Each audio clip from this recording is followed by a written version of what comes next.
इसके पहले जो physical properties and chemical constitution जो अपना टॉपिक है, उसके आगे का जो पार्ट है वो आज अपने को लेना है।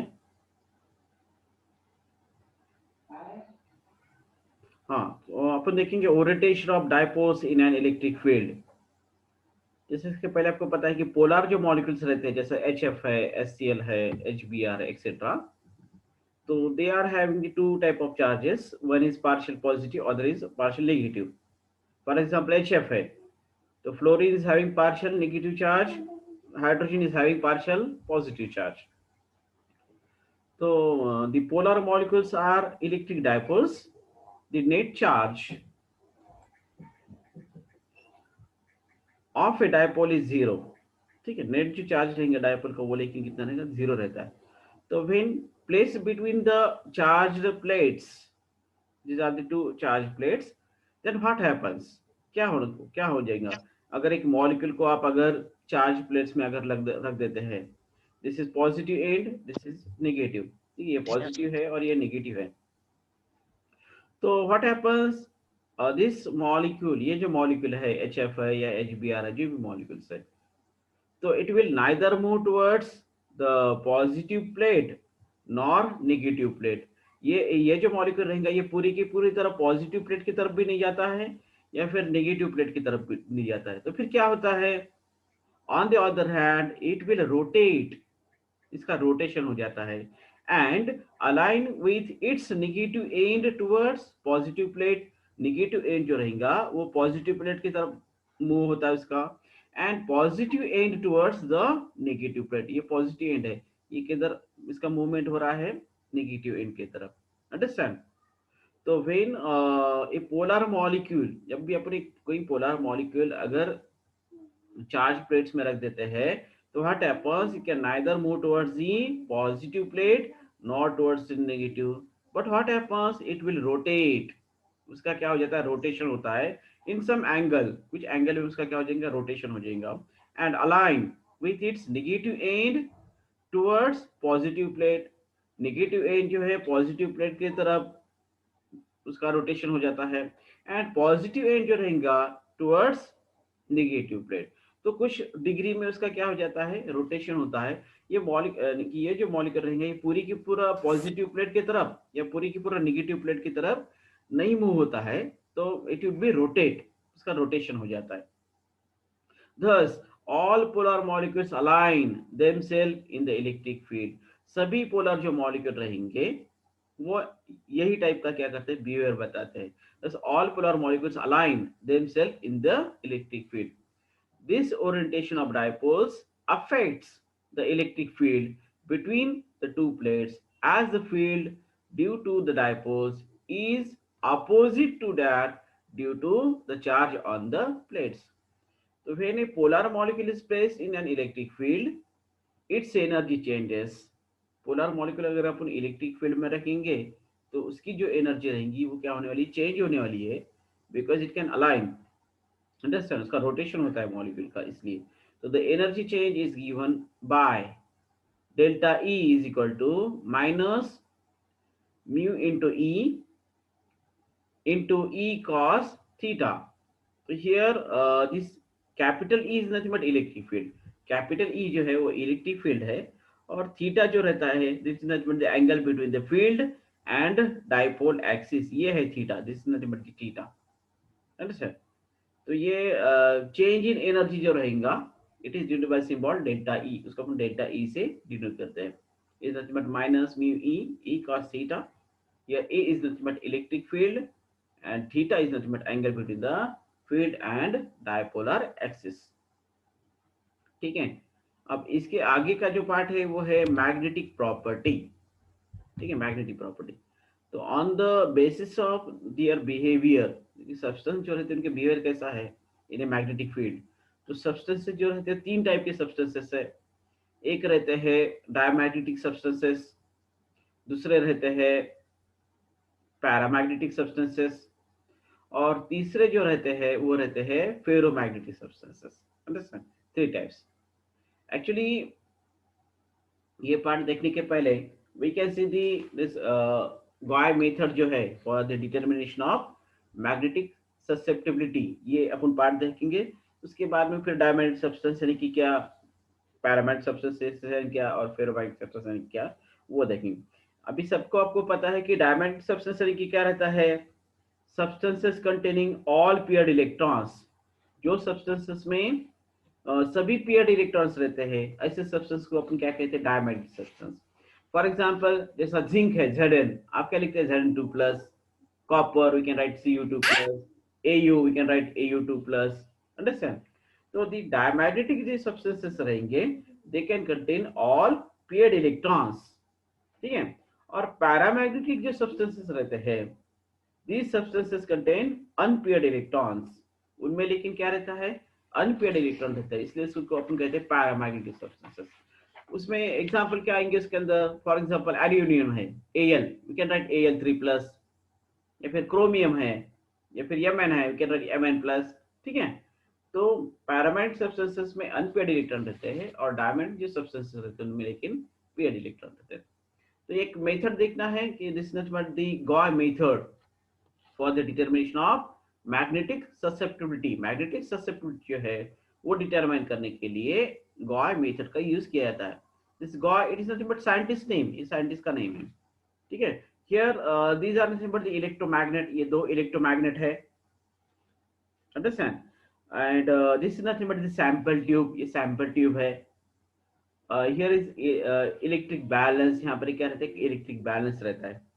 तो ये जो मेथड है, this method is discovered bye बच्चे साइंटिस्ट गॉड। केमिस्ट्री सब आते, बायोलॉजी को कोई नहीं आता।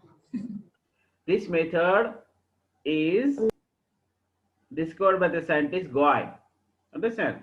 In 1889, it is useful because of simple and easy apparatus, and this method is used uh, to wide range of susceptibility. अलग अलग susceptibility जो रहती है वो measure करने के लिए wide range के लिए इसका use किया जाता है। और ये मेथड में क्या किया जाता है, first make the powder substance, यानी कि जो सब्सटेंस पैरामैग्नेटिक है या डायमैग्नेटिक है, या उसका बिहेवियर कैसा है, ये मालूम करने के लिए क्या किया जाता है, सब्सटेंस को पाउडर फॉर्म में लिया जाएगा। This is nothing but the sample tube, ये जो है सैंपल ट्यूब है, ठीक है। Then you can record the weight of the substance in absence of magnetic field. Magnetic field जब आप ऑफ रहेंगी, when the magnetic field is off, तब क्या किया जाता है, we can record the weight of the substance। Substance का wait कितना है वो रिकॉर्ड किया जाता है, ठीक है। यहाँ पर इलेक्ट्रॉनिक बैलेंस है, जो जैसे अपन सब्सटेंस लेते, suppose it is 100 gram, you can record it, a is equal to 100 gram, x is equal to 100 gram. And उसके बाद में क्या किया जाता है, then we can pass the magnetic field. उसके बाद मैग्नेटिक फील्ड जो रहती है वो ऑन की जाती है, और ऑन करने के बाद में फिर सैंपल का जो वेट है वो कितना है वो रिकॉर्ड किया जाता है, अंडरस्टैंड। सैंपल जो रहेगा वो आप सैंपल ट्यूब में लेते हैं। जब मैग्नेटिक फील्ड जब ऑफ रहेंगी, you can record that weight of the sample, आपको exact weight of the sample मिलेगा। और जब मैग्नेटिक फील्ड ऑन करेंगे, ठीक है, अगर डायमैग्नेटिक सब्सटेंस है और या पैरामैग्नेटिक सब्सटेंस है तो उसका वेट उतना नहीं रहेगा। उसमें क्या हो जाता है, मैग्नेटिक फील्ड ऑन करने के बाद में that weight of the substance changes, weight of the substance जो रहता है ना वो चेंज हो जाता है। We can see that part.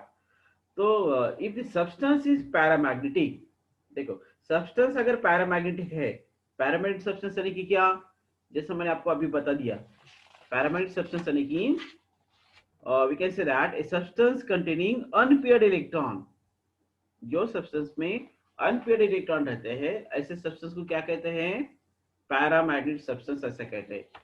जैसे फॉर एग्जांपल एल्यूमिनियम है Al, we can write Al3 plus, तो अनपेयर्ड इलेक्ट्रॉन है इसके अंदर, yes, in aluminium there is unpaired electron. या वी कैन से यार Mn है, Mn we can write always Mn plus, तो उसमें भी क्या है, अनपेयर्ड इलेक्ट्रॉन है।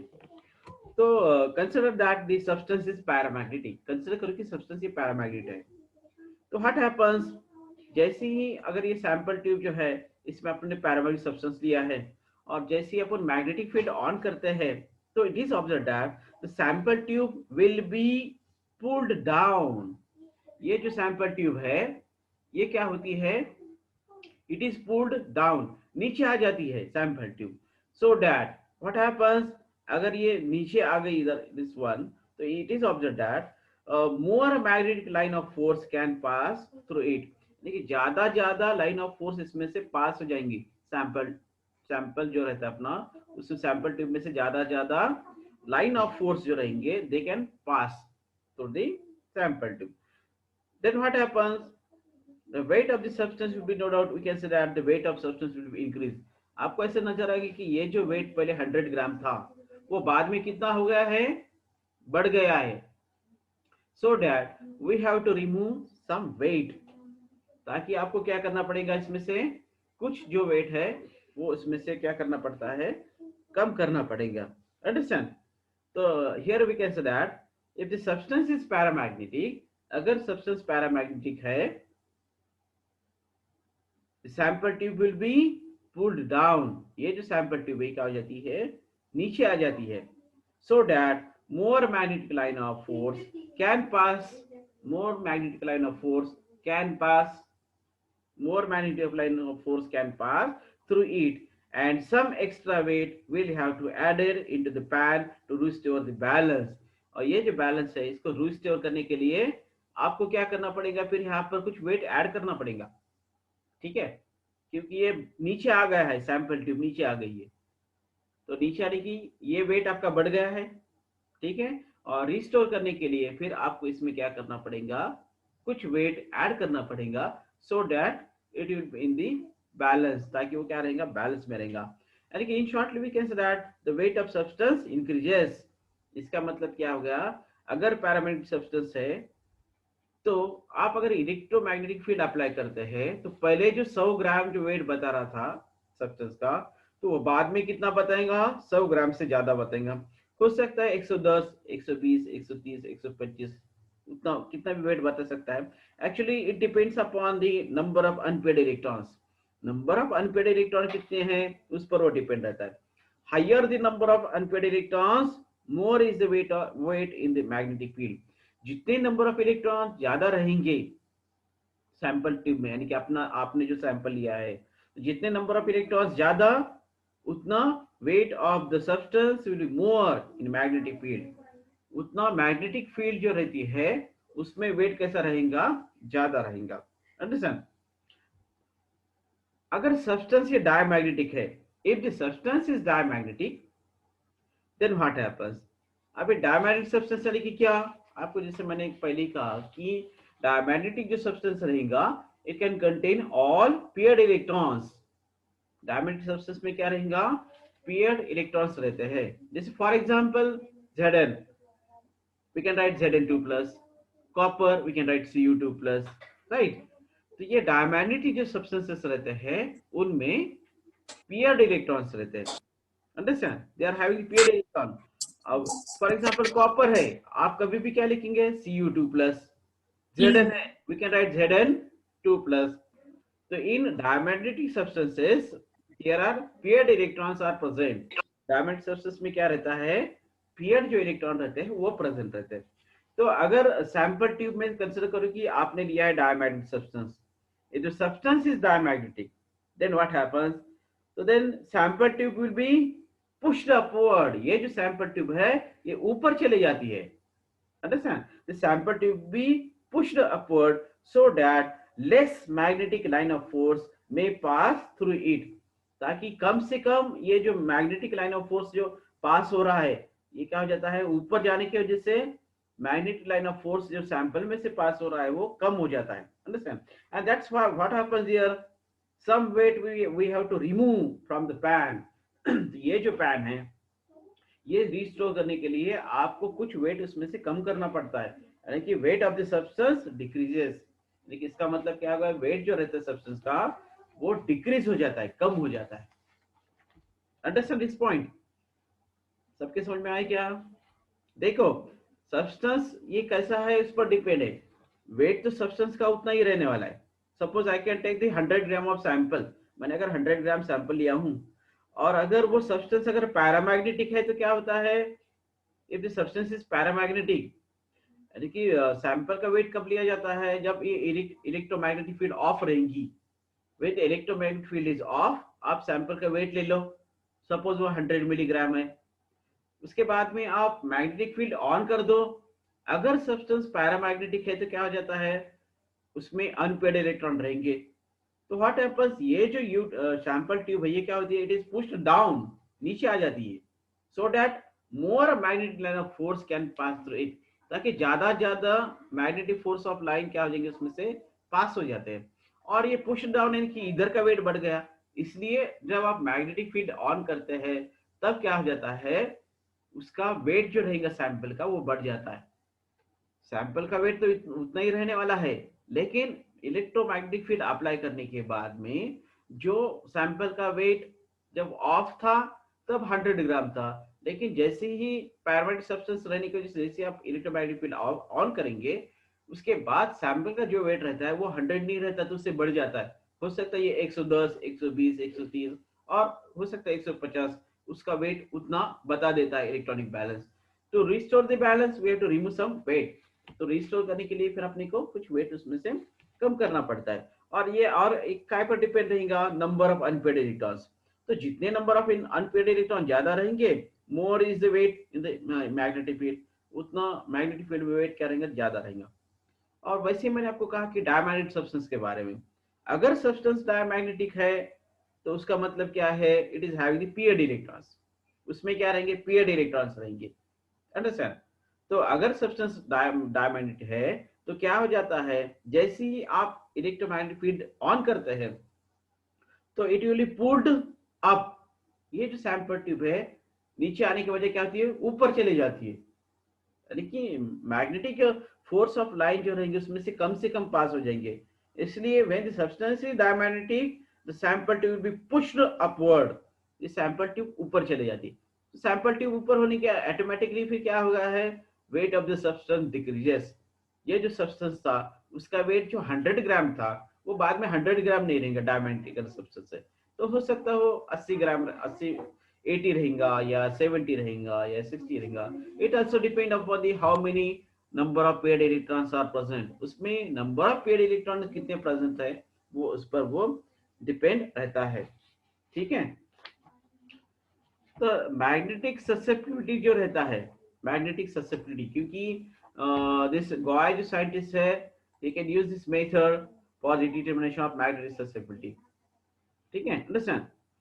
तो we can say that the uh,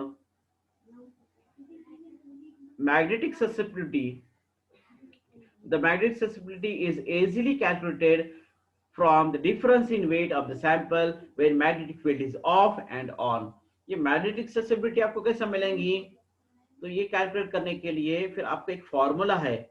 आपको फिर क्या चाहिए कि उसमें कि जब मैग्नेटिक फील्ड ऑफ थी तब सैंपल का वेट कितना था, जब मैग्नेटिक फील्ड आपने ऑन किए तब सैंपल का वेट कितना होगा, ठीक है, अंडरस्टैंड। तो द मेजर्ड मैग्नेटिक ससेप्टिबिलिटी जो रहेंगी will consist of contribution from paramagnetic and diamagnetic susceptibilities। तो hence the measured susceptibility जो रहेंगी, it is corrected by subtracting the diamagnetic contribution in it, and that's why you can say that paramagnetic susceptibility is nothing but is equal to measured susceptibility minus diamagnetic susceptibility, ठीक है। तो we can measure the magnetic susceptibility by using this formula, understand। तो magnetic susceptibility is related to magnetic magnetic moment mu, magnetic moment mu. Thus this we can say the symbol is nothing but psi para psi corrected is equal to Na mu effective square upon 3 kT। Here Na is nothing but Avogadro's number। यहाँ पर ये Na जो है वो क्या है, Avogadro's constant है, उसकी वैल्यू फिक्स रहती है, it is nothing but 6.023 into 10⁻23 per mole। This mu effective is nothing but magnetic moment, K, this K is nothing but Boltzmann constant, it is nothing but 1.38 into 10 raised to -23 joule पर kelvin. और ये T जो है it is nothing but the absolute temperature. ठीक है, T जो रहता है वो क्या रहता है, एब्सोल्यूट टेम्परेचर रहेगा। तो magnetic susceptibility is related to the magnetic moment mu. Magnetic susceptibility और मैग्नेटिक मोमेंट इनका क्या रहता है, रिलेशन रहता है, and it is denoted by symbol that psi para and is corrected. ठीक है, is not but Na into mu square effective upon 3kT। Rearranging अब इक्वेशन, ये जो इक्वेशन ऊपर का जो उसको अपन अगर रीअरेंज करते हैं तो what happens, we can get mu square effective is equal to 3k upon Na into mu para corrected into T। T यानी कि क्या है, एब्सोल्यूट टेम्परेचर है। ठीक है, K यानी कि क्या है, यहाँ पर बोल्ट्जमैन कांस्टेंट है। Na यानी कि क्या है, एवोगाड्रोस कांस्टेंट है। एवोगाड्रोस कांस्टेंट की वैल्यू फिक्स रहती है, बोल्ट्जमैन कांस्टेंट की वैल्यू फिक्स रहती है। और T जो रहता है वो यानी कि आप जो रिकॉर्डिंग जो कर रहे हैं, विच टेम्परेचर, कौन से टेम्परेचर का आप रीडिंग ले रहे हैं, वो यानी कि उसका टेम्परेचर रहता है। अगर 25 है तो you can put the values of 25। ठीक है, अंडरस्टैंड। तो mu effective is equal to square root of 3k upon Na into square root of psi para corrected into T। So here this value is fixed, square root of 3k upon Na, इसकी जो value है वो आती है 2.84, क्योंकि k की value आपके पास है बोल्ट्जमैन कांस्टेंट की 1.38 × 10⁻23, और Na जो है एवोगाड्रोस कांस्टेंट उसकी भी वैल्यू है 6.023 × 10⁻23। You can put the values and observe, so we can get this value 2.84, and therefore this equation becomes mu effective is equal to, instead of this इसके बजाय क्या करना है, 2.84 रख दो आप। तो 2.84 square root of psi para corrected into T, and this is nothing but the unit Bm।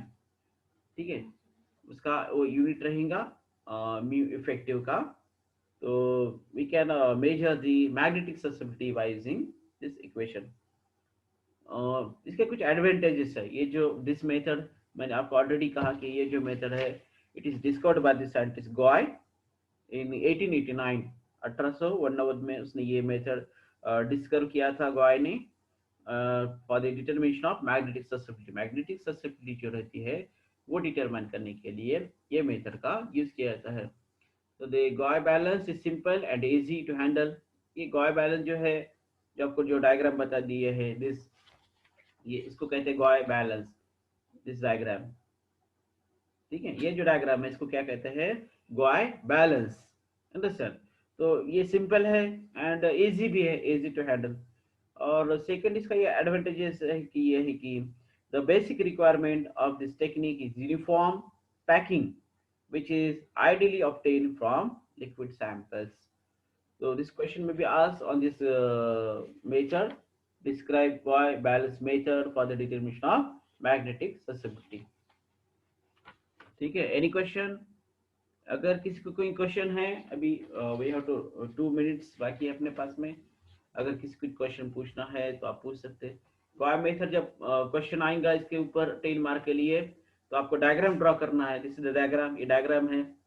जैसे मैंने आपको बता दिया कि सब्सटेंस डायमैग्नेटिक है, पैरामैग्नेटिक है, सब्सटेंस का टाइप कैसा है ये आपने को गॉस मेथड में से समझ में आता है। देखिए ये मेथड में क्या किया जाता है, आप सैंपल जो रहेगा वो सैंपल ट्यूब में ले लो। जब मैग्नेटिक फील्ड ऑफ रहेंगी तब उसका आप वेट काउंट करो कितना है। तो सपोज उसका वेट, मैंने आपको कहा कि सपोज उसका वेट 100 मिलीग्राम है। उसके बाद में जब जैसे ही आप magnetic line of force pass करेंगे, सब्सटेंस अगर पैरामैग्नेटिक है तो उसमें क्या रहने वाला है, अनपेयर्ड इलेक्ट्रॉन रहेंगे। और अनपेयर्ड इलेक्ट्रॉन रहने की वजह से क्या हो जाता है, जैसे ही आप मैग्नेटिक फील्ड ऑन करते हैं तो ये सैंपल ट्यूब है ये क्या नीचे आ जाती है। So that more magnetic line of force should be pass, लेकिन ज्यादा मैग्नेटिक फोर्स सप्लाई उसमें से पास हो जाएंगे। तो क्या हो जाता है फिर, ये जो सैंपल जो रहता है ये नीचे आने की वजह से यहाँ पर जो इलेक्ट्रॉनिक बैलेंस जो आपको वेट बताने वाला है वो क्या हो जाता है, 100 ग्राम के बजाय वो बढ़ जाता है। यानी कि इलेक्ट्रोमैग्नेटिक फील्ड अगर आप अप्लाई करेंगे वो सब्सटेंस का वेट क्या हो जाता है, बढ़ जाता है। यानी कि 100 ग्राम है, जब आप इलेक्ट्रोमैग्नेटिक फील्ड अप्लाई करेंगे तब वो हो सकता है 110, 120, 130, 140 कुछ भी बताएगा। It depends upon how many number of electrons will present. जितने number of electron unpaired electron ज्यादा रहेंगे उतना आपको वेट उसमें ज्यादा मिलता है। और मैंने आपको सेकंड कहा था कि डायमैग्नेटिक सब्सटेंस अगर है तो डायमैग्नेटिक सब्सटेंस यानी कि क्या, जिसमें क्या रहेगा, पेयर्ड इलेक्ट्रॉन्स रहते हैं। जैसे मैंने आपको कहा कि कॉपर, तो आप कभी भी कॉपर Cu2+ देखो, आप उसका नंबर ऑफ इलेक्ट्रॉन्स उसमें के काउंट करो and observe that there are only the paired electrons, में खाली पेयर्ड इलेक्ट्रॉन्स है। या Zn है, Zn2+। तो अगर सब्सटेंस डायमैग्नेटिक है तो क्या होने वाला है, तो जब आप इलेक्ट्रोमैग्नेटिक फील्ड ऑफ रहेंगी तब उसका वेट ले लो। वो अगर 100 है, ठीक है, 100 मिलीग्राम है, वी कैन रिकॉर्ड इट। लेकिन जैसे ही आप इलेक्ट्रोमैग्नेटिक फील्ड ऑन करते हैं तो व्हाट हैपेंस, ये जो सैंपल ट्यूब है ना उसको वो रिपेल कर देता है। यानी कि ये सैंपल ट्यूब क्या रहती है, ऊपर आ जाती है।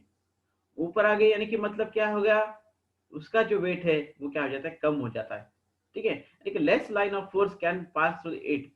तो जो 100 मिलीग्राम था पहले वेट, जब आपने इलेक्ट्रोमैग्नेटिक फील्ड अप्लाई किए तो डायमैग्नेटिक अगर सब्सटेंस है, तो जब से आप इलेक्ट्रोमैग्नेटिक फील्ड ऑन करेंगे तो उसका वेट 100 नहीं रहेगा, तो 100 से कम रहेगा। हो सकता है 90 रहेगा, 80 रहेगा, 70 रहेगा। ठीक है, तो ये इसका डिफरेंस है। तो ये एक साइंटिस्ट ने डिस्कवर की वाली मेथड है। और by using the formula we can determine the magnetic susceptibility. Susceptibility जो है मैग्नेटिक ससेप्टिबिलिटी, वो आप ये मेथड से मेजर कर सकते हैं। ठीक है, एनी क्वेश्चन?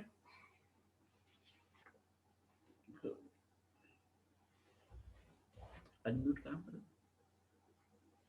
ये